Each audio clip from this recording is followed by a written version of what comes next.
傷つくことばかりの日々に思いは報われないものなんだって。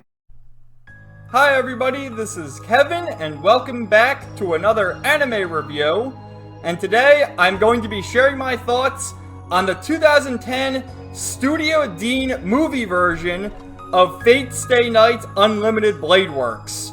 Now again, I have to emphasize the 2010 Studio Dean version of Unlimited Blade Works because they redid this into an actual anime series that ran from 2014 to 2015 by the studio Ufotable. Hopefully I pronounced that correctly, but you know, the same studio who did Fate Zero, Demon Slayer, and all the other popular series you guys love. And well, I had to hunt down the DVD of this as well, because why the hell not? And I gotta say, the DVD looks nice. I mean, you got a red case, some cool artwork, there's some screenshots from the anime. But, it's not a very good movie, and we're gonna talk a lot about that. But before I get into my actual review, I just want to lay down the groundwork for what the Fate series is, if you don't already know. And of course, Fate Stay Night is based on an adult visual novel that came out in the early 2010s. And if you know anything about visual novels, there's more than one story path and multiple endings and the whole 9 yards. And so I've gotten multiple comments in my 2 Fate reviews. I reviewed the 2006 version of Fate Stay Night and Fate Zero. And I've also done some research online. And from what I can gather, there are 3 different story paths in the original Fate Stay Night. And they are called the Fate story, the Unlimited Blade Works story, and the Heaven's Feel story.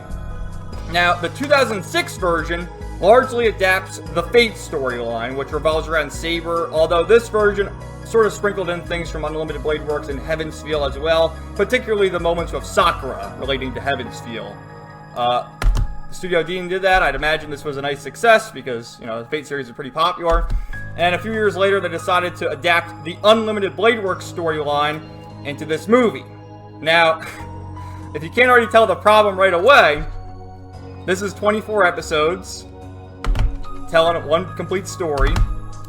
This is an hour and 40 minutes trying to tell a story more or less the same length. So there's a lot of pacing issues, rushing around, and just, I don't even know, just all sorts of crazy shit going on. Now, luckily, they redid the anime. People tell me Unlimited Blade Works is a great story. There's semblances of a great story in this movie, but the pacing kills it, and it's just like, what the hell did I just watch? So they redid it with the 2014-2015 version, and then they learned their lesson when adapting Heaven's Feel, which became a trilogy of 2-hour movies, 3 2-hour movies that came out in the late 2010s and maybe even the early 2020s. That might have been the 3rd movie. But, yeah, so basically, this movie, the first 30 minutes, sort of speed runs the beginning of this, and the path deviates, when Shinji shows up with Ryder at the school and fights Shiro, and then Castor gets involved, and that's where the story sort of deviates. So before I get into that, I should go over the voice actors. It's actually pretty much the same cast. Everyone reprises their roles. We have Mela Lee as Rin Tosaka, Liam O'Brien as Archer, Sam Riegel as Shiro Emiya, Michelle Ruff as Saber. Okay, so Saber, I think, was the only character recast here, which is interesting because I thought Kate Higgins did a great job in the 2006 version, and then Michelle Ruff plays Saber, which reminded me a lot of Rukia, just like the grunt she made when using the sword reminded me a lot of Rukia, obviously the same voice actress. But after this, then they recast Saber again with Kari Walgren in Fate Zero, and then onwards, Kari Walgren reprises her role as Saber. So, Grant George as Gilgamesh, Tara Platt as Castor, Doug Erholtz as Shinji Mato, Jameson Price as Kirei Kotomine, Tony Oliver as Lancer, David Vincent as Assassin, Michael McConaughey as Berserker, Stephanie Shea as Iliasville von Einsburn, Karen Strassman as Ryder, Patrick Seitz as Kuzuki, which Kuzuki was kind of, when you watch the 2006 version, he's kind of like pops up as a villain, and you think he might be a main villain. He's the school teacher, by the way, if you don't already know. And then you learn later that it's really Kotomine is the big bad and that whole thing. But in the movie here, I don't even think Patrick Swayze has a line of dialogue. He just grunts. He fights. He does like his martial arts techniques, grunts, and then dies. It's like, what the fuck? Did they even pay Patrick Swayze, or did they just get like the audio from the 2006 version and just splice it in there? They might have done that. Anyway, Julie Ann Taylor as Taiga, and then Sherry Lynn as Sakura Mato. So yeah, like I said, they sort of speedrun things in the very beginning. You know, it starts because Unlimited Blade Works mainly is revolving around Archer, Rin, and obviously Shiro. And you see Rin summons Archer, and as that happens, it's a kind of interesting plot point for later on, but Shiro's hand, where his command seals would be, starts bleeding, and he's bleeding all over the place. Sakura's like, "Are you bleeding? What's the matter with you?" "Oh, I'm fine." And they kind of sprinkle in, because with the 06 version too, they sprinkled in the slice of life stuff where Shinji's just chilling at home, he's cooking with Sakura, Taiga shows up, makes a funny face, and, you know, she comments on the whole harem that, that Shiro's building. And they have these scenes here, but it's so out of place. It's like, oh, let's speedrun that, let's do this, let's do that. And, like, I don't know, man, it just went by way too fast. You know, Archer has his battle with Lancer, and Lancer encounters Shiro, and he's like, "Well, what's a boy like you doing here? I'll kill you!" And then Rin protects Shiro, and they sort of get their thing going. Like, with 06, the ship is Shiro and Saber. In this one, the ship is Shiro and Rin. And then in Heaven's Feel, the ship is Shiro and Sakura. So, just so we're all aware. Because it is an adult visual novel, right? So you got that. And yeah, the first 30 minutes sort of plays out like the 06 version. They're just going about their business. So from here, I'm going to get into heavy spoilers. So if you haven't seen Fate Stay Nights, you know, definitely go give it a watch. But spoilers inbound. Well, another thing about the pacing issues, they completely omit the scene when Castor kills Ryder, and instead they just show Shinji running to the church asking Kotomine for help. And then Kotomine says, "Oh, you may have lost your servant, but I can give you a new one." And he ends up giving Shinji Gilgamesh, which I just thought was insane. Like, what the hell is that about? Because we know from watching Fate Zero and from watching the 2006 version that Gilgamesh is Kotomine's servant. And that still makes no sense as we get to the end of the movie here. So that happens. Our heroes try to fight Castor, and she uses this sort of dagger that takes control of Saber, so Shiro can't use his command seals, and she's trying to fight it, so Shiro and Rin have to escape. So later on, it shows a scene when Castor is, I guess, torturing Saber. She has her all tied up in this sexy wedding dress, and she's like rubbing her finger down Saber's back. They're making these sexual moans, and it's like, what the fuck am I even watching? That's where the adult visual novel part comes into effect.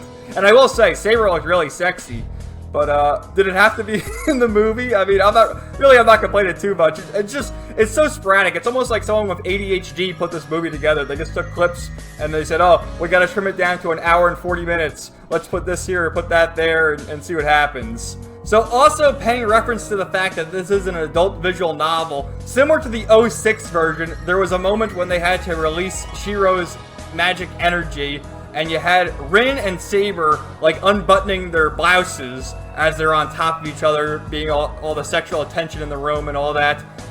In this movie, there's a scene with Rin in her underwear, her lingerie, I guess, where she's getting close to Shiro, and it's like, oh, you had to throw that in there. At least there's nothing involving Ilya, I'll say that much. Eventually, our heroes come up with a new plan. They encounter Archer again, and there's this fight between Castor and Kuzuki, and then Saber's just all tied up watching the whole time. You know, she's in her sexy dress watching. Kuzuki does his martial arts techniques where I guess Patrick Swayze does his grunts, or they reuse the grunts from the 06 version, and they end up killing him. And, well, actually before that, I'm getting ahead of myself. Before that, what happens is Archer betrays Rin and Shiro and decides to work with Castor, and he's like stabbing up that dagger as well. So she stabs him, so Archer's under her control, and it's like, what the hell are you doing, Archer? Oh, I'm just trying to get power. So he betrays them, and so Shiro and Rin run away, trying to figure out who our next ally is. And they decide, oh, let's go look for Ilya. We'll go to the mansion and see how she's doing. And they actually saw her early in the movie where there was the same scene from '06 where Saber fought Berserker and Shiro got stabbed. I mean, Shiro gets stabbed so much in this freaking movie. How the hell is he still alive? I mean, Rin uses her magic to revive him or whatever. But still, he's getting stabbed all over the place. Anyway, they make their way to the Einsburn mansion. And they see Berserker battling against Gilgamesh, being controlled by Shinji now. And Gilgamesh kills Berserker lickety-split, like a few attacks and that's that. And he's dead. Ilya's screaming like, oh no, not Gilgamesh, Berserker, what happened? And then Gilgamesh goes up to Ilya, and I shit you not, he rips out her heart, killing her in the process, obviously. But he sticks his hand through her chest, rips out her fucking heart, and I laughed. Like, as I'm watching this movie, I'm assuming this is supposed to be more emotional, and I guess it would probably be more emotional in the anime when they have more time to tell the story. But here, he fucking rips out her heart. It's like spurting blood everywhere. He's laughing. And I'm sitting there laughing as well. Like, what the fuck is going on? And the reason why he took her heart is because that's going to be one of the things he needs to summon the Holy Grail. So, I don't know. I can't really feel for Ilya when in this movie she has like 2 lines of dialogue.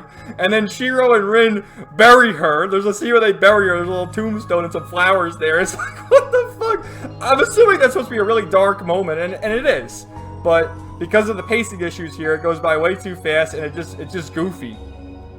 And all the while, Gilgamesh is in his casual attire. He's not even wearing his armor or anything. He's in his casual attire, calling them mongrels and maggots, which the voice acting is good in this. It was good in the '06 version, and Gilgamesh, he did that a lot in Fate Zero too, like, you filthy mongrels!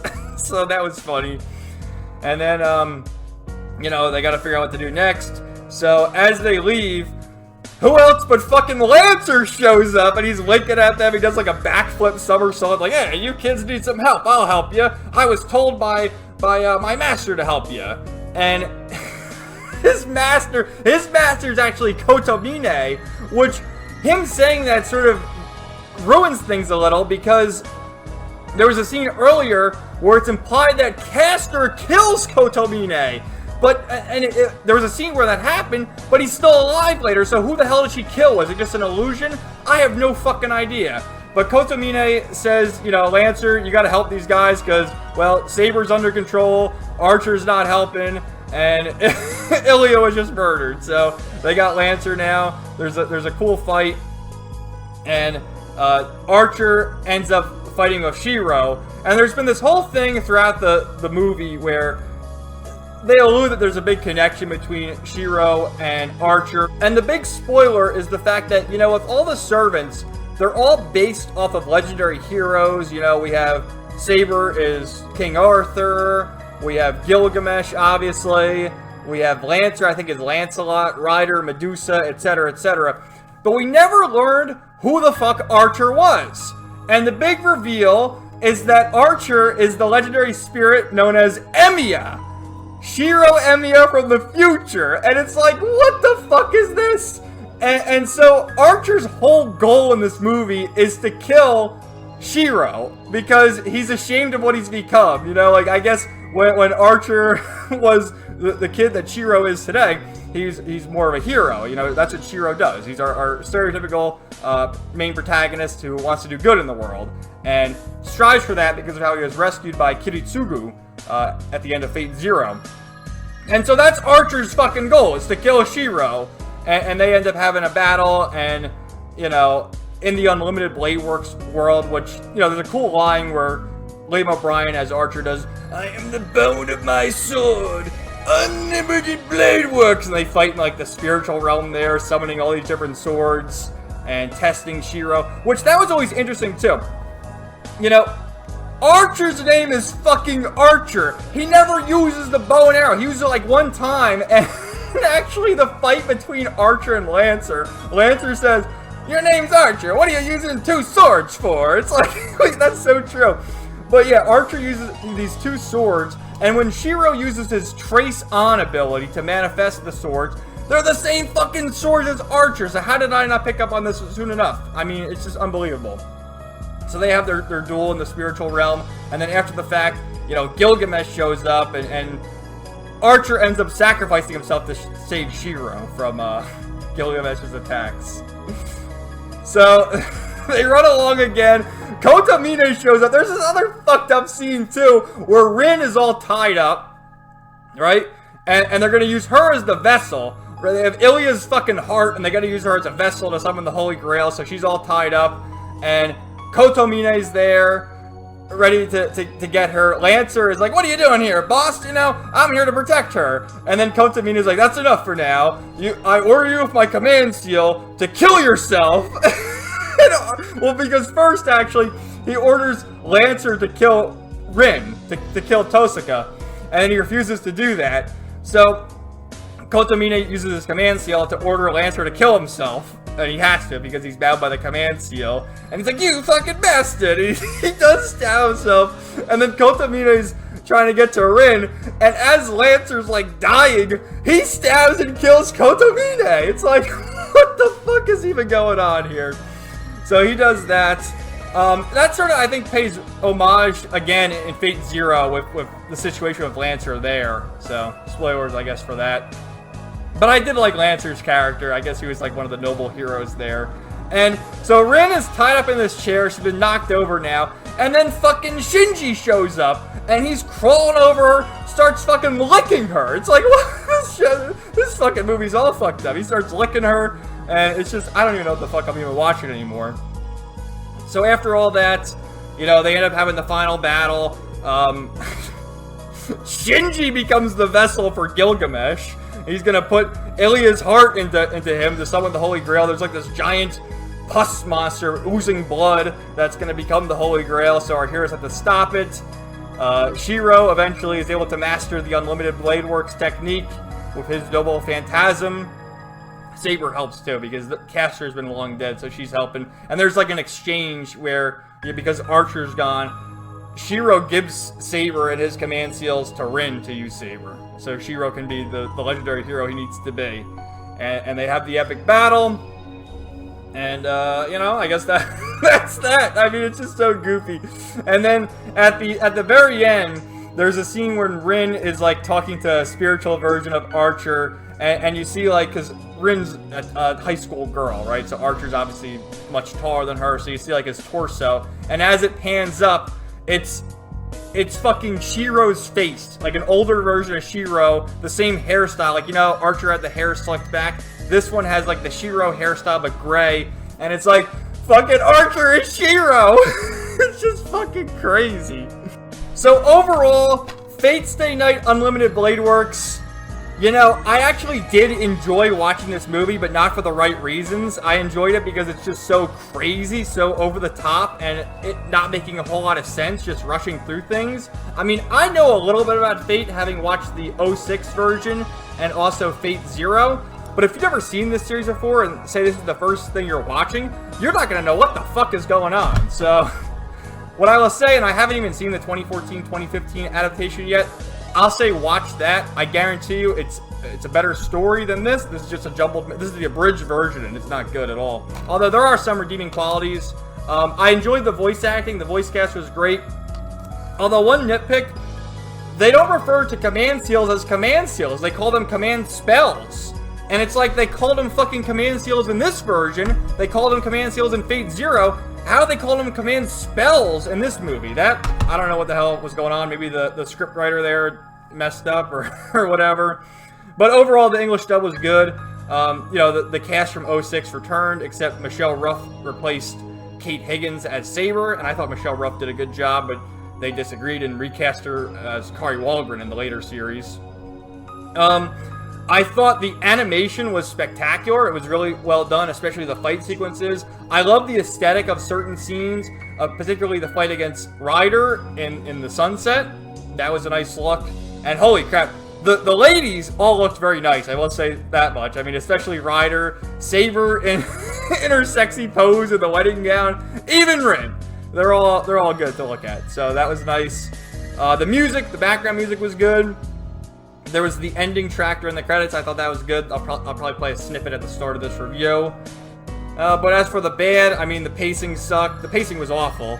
And just all over the place. But, you know, worth a watch. It's like a so bad it's good kind of movie if you're into that. And if you do like the Fate series, like, which I do like the Fate series and the characters. And I'm curious to watching the 2014-2015 anime adaptation. Although I wonder if I've been ruined now, because I know the twists about Archer and about what happens to Ilya, and I'm sure, like, it's really a graphic scene. It's like some fucked up shit there, and I end up laughing at it because of how ridiculous the pacing is. So I don't know. Anyway, thank you guys so much for watching this video. Let me know your thoughts in the comments down below, and stay tuned for more videos coming soon. Everybody have a great day, and peace out. Nighty night.